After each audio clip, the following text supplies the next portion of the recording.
Hi folks, my name is Amit Patmala and I wanted to take this opportunity to tell you about a formative experience in both my personal and professional life that kind of fell out of the 3-year guideline for the required essays. So I thought I'll talk to you about it here.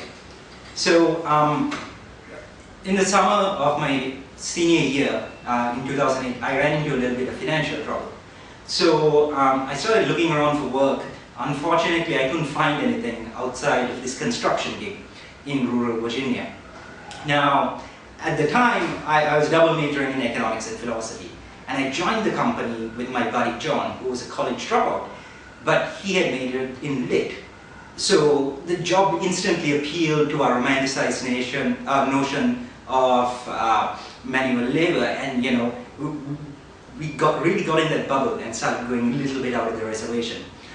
So much so that one day after work, we were procuring some beverages at the local Quickie Mart. And the guy behind the counter was like, "Hey, you two guys, do you want to come into the front of the line and check out before everyone else?" And we were like, "Yeah, we'd love to do that."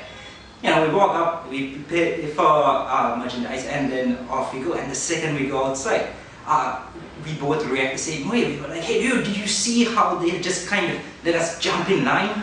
This is how awesome we are. They really respect us because, we're manual labor guys, yeah."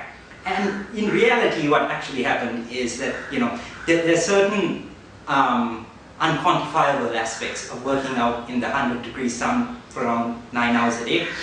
And the only thing awesome about us at that time was actually the unique smell that we were giving off. So this is how far off we got from reality. And we used to refer to this place time as the summer of innocence, and we still kid around about it like that. But that's how it was. And like all good, wonderful honeymoons, perhaps, it came to an abrupt end. And I can still remember the day quite clearly. I put on my little construction worker guy hat, and I was lugging my sledgehammer to work, which I had decided to call Charas. The reasons escape me as to why I decided that my sledgehammer needed to have a name, but I did, and Charas and I were at the construction site, and this is the first day that we met the rest of the crew.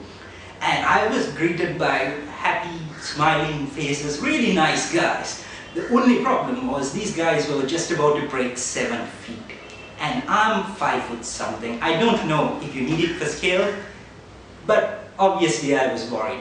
You can work smarter, you just can't beat a 100-pound differential. To top this off, I had decided at the time that since I was vertically challenged, I had to be horizontally superior. So I was fretting, I knew I was in trouble, so I was trying to figure out how do I make myself into an essential commodity. And like all great eureka moments, it happened by complete chance when my boss, Chad, at the time, asked me to go to the office and pick something up. And I walk in there and the whole thing is a mess. And then I know this is my chance. Having grown up in my dad's business ever since I was a kid, I had a pretty good idea on how to arrange an office into something that was operationally efficient. So I go up to Chad and I'm like, "Hey Chad, I'm going to do you a freebie by organizing your administrative intern things." And ostensibly to pad my resume, of course. So I start clearing the place up, and I also start answering the phones. See, I had what you would call a different face and a very different voice from most of the people in Southern Virginia. So whenever I showed up for a site, and I'm like, "Oh, hi, I'm Damit," and they're like, "Oh, you're the guy from the phone." And nobody wants to sit there and chat about what work needs to be done, so the client would be like, "I already told you this, these are the other things you need to do." And one of the unintended side effects of this play was that whenever my boss called to see how work was going, my name came up more often than not. They were like, "Oh yeah, the little guy, he's been doing X, Y, and Z, great kid." And then, won't you know it, 2 weeks later, I think, I went from being affectionately called Mr. College to becoming the foreman.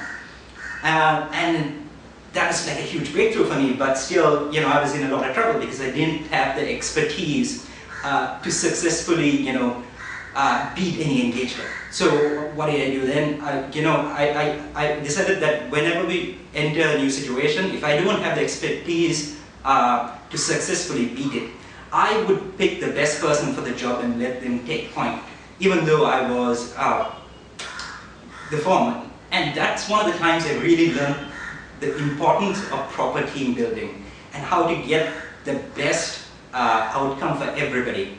And that happens when you're uniquely aware of your strengths and weaknesses.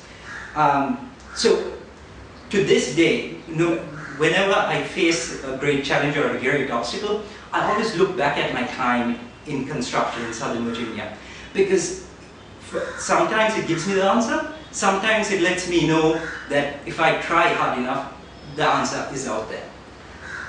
And that's why I feel like you should have, should have heard about this from me. And that's why I picked the video essay format for this particular response. Because I think, you see it on paper and it gets lost. I tried to wordsmith it a fair bit, didn't work.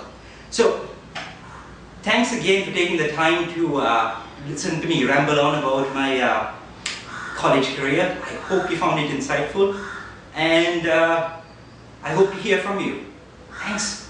Go Sloanies, right?